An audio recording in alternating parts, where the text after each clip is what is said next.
What is going on, everybody? Welcome back to the channel. It has been some time since you have seen me. Haven't been filming a lot because we've been making some changes. As you guys know, my brother now lives in Texas and started his family, and the Camaro was just sitting here. We didn't use it as much as we wanted to, unfortunately. I personally wanted to use it more. However, it just didn't work with work and family life and whatnot. So took a long, hard thought about it and decided to sell the Camaro. It went to a good home, and the person that I sold it to is actually already taken it to the track several times. So glad to see it's being used for what it was intended for. It got more use with him than it did with us, unfortunately. Sometimes that's the way it works. So trying to make a bunch of excuses of why we didn't use it or why we didn't take it to the track. We knew it was an 8-second car. We proved that. We didn't go any faster than 894 at 151, I think it was, after the suspension upgrades that we did. Like I said, it was kind of a long process of thinking of what we could do, what we should do. I even went thinking about the route of putting a blower on the car and making it a more street car, taking the cage out of it, putting an interior back into it. But at that point, I think the car was just too far gone. And I was never really in love with the 78 Camaro. I did like the body style, but it's not like a forever car for me. Now that the Camaro's gone, we've already replaced it. I got myself a forever car, and I put a little teaser up on the channel about it. Some people were guessing Ford, some guessed Mopar, and very, very accurate, good guesses, because they could have been either one with the body style and how this car has no external frame. It's a unibody car, essentially.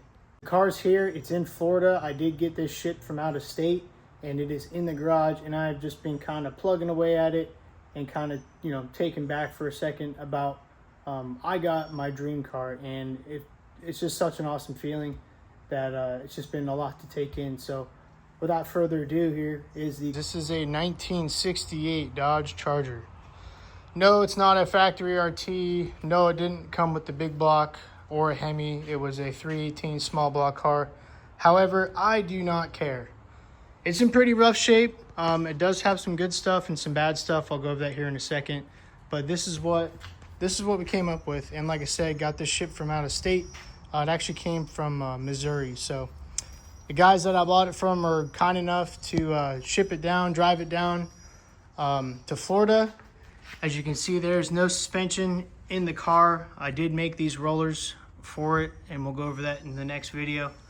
But I just wanted to get it together somewhat so I can showcase it to you guys and let you see that, the shape that it's in. So starting off, we do have both doors. We have the driver's door and the passenger door. Bolted this up for a cool shot for you guys.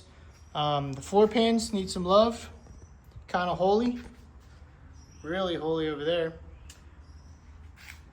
Everything else in the floor is actually pretty good. Actually, the aft section, there's a little bit under there that you can kind of see, but on the other side there's a little hole over there that needs to be fixed. But other than that, it's pretty clean on the inside.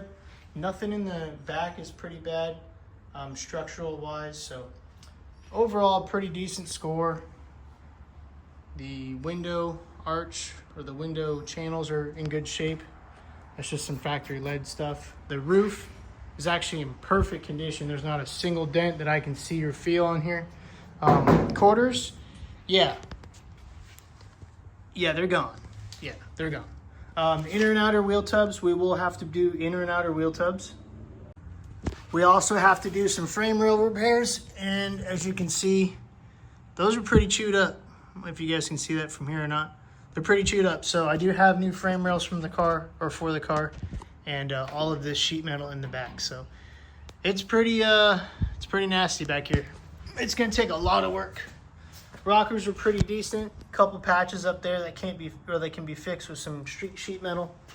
Don't need to do full rockers, which is good. So trunk is completely gone. This was semi cut out. Someone had cut it out, but I mean, you can see it's gone. Like it's just wasted. We got new leaf spring mounts. This is for the left-hand side. This is a crappy reproduction that came with the car that I'm going to scrap or keep for some sheet metal or something to fix. Taillight panel, I thought it was in better condition than I thought. However, it's pretty beat up. It's got some weird rust marks on it. So same thing with the lower valence. It's pretty holy. So rear valence, rear taillight panel, quarter panel. We got our trunk extensions here. Like I said, frame rail leaf spring mounts.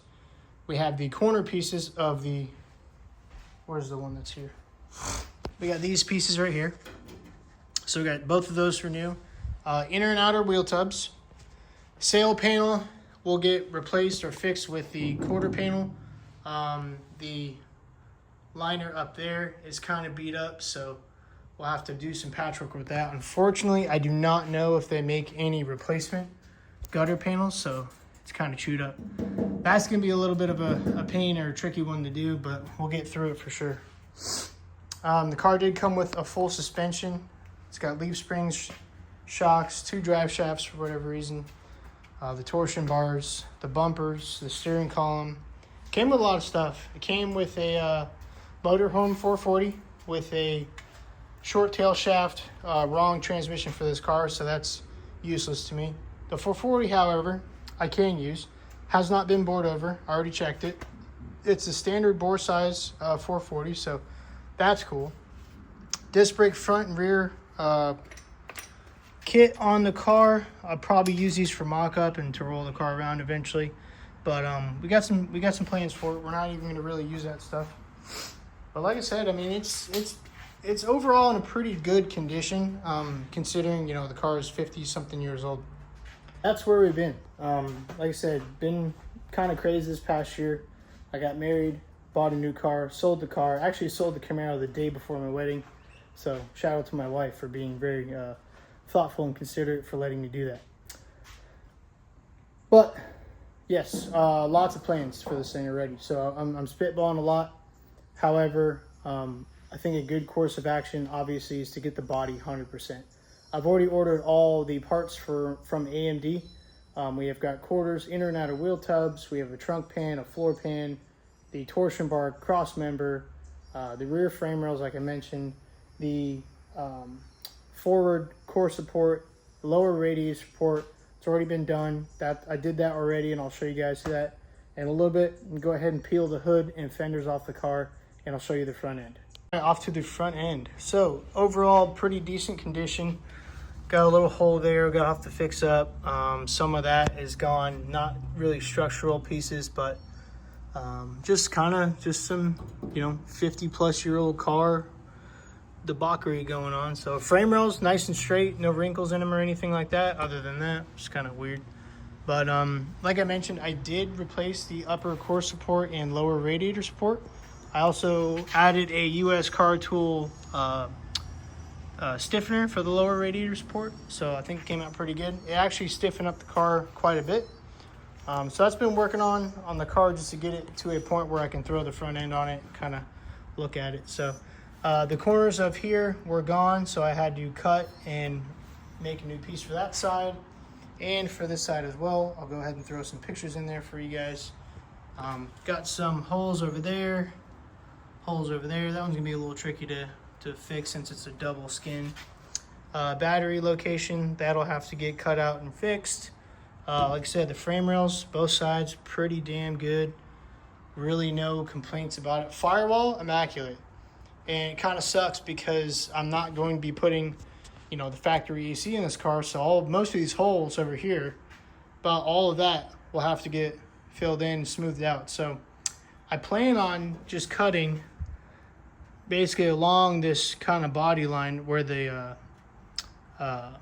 firewall is, and just putting a flat piece there and just smooth it out. So most of that's not needed at all. Some of this will be needed, obviously, for steering column, brake booster. I believe that's the wiring harness. You got the wiper motor. So we'll have most of what we need, but we'll smooth it out, and we'll get it to a show car quality finish on this thing. So story behind the car, it came from a gentleman in Missouri where I bought it from. He bought it from his buddy or traded it for something that he had, and then he bought it from somebody that had brought it to a restoration shop, I believe in Oklahoma, somewhere in Oklahoma. brought it to a restoration shop as a General Lee clone, right? This guy bought it from an auction or auto sales or whatever, wanted to get some work done to it. They convinced him to do a full resto on it because you can see the car is pretty beat up. It has been sandblasted. It has been torn apart. I did not tear the car apart at all.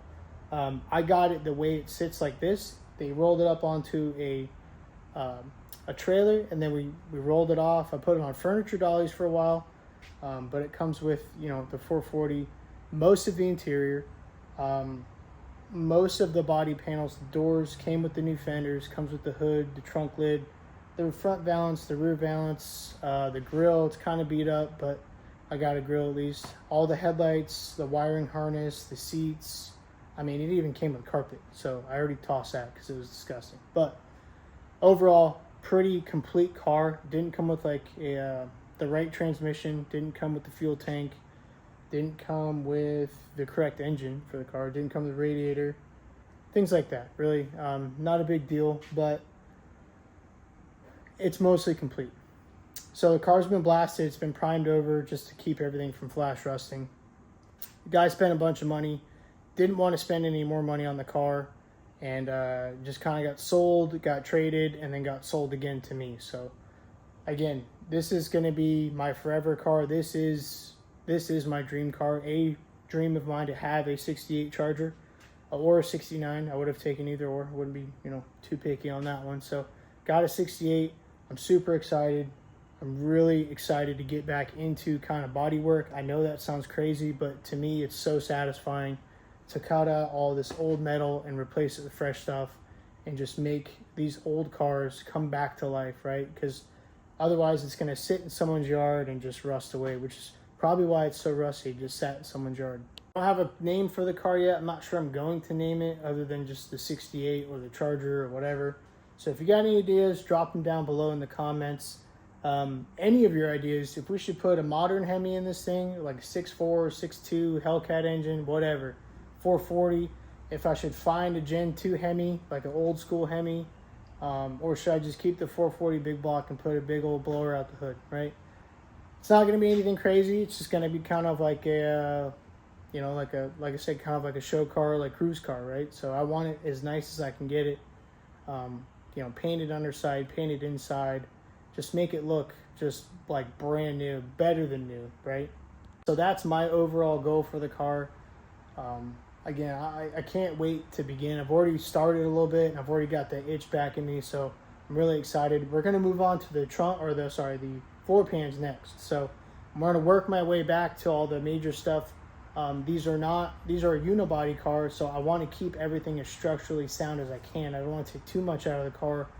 I don't have a frame jig for it. I'm not going to build a frame jig for it or put it on a frame jig for that matter. So I got to make sure before we start cutting things out of it, we'll take a bunch of measurements and make sure the new pieces line up and go where they're supposed to.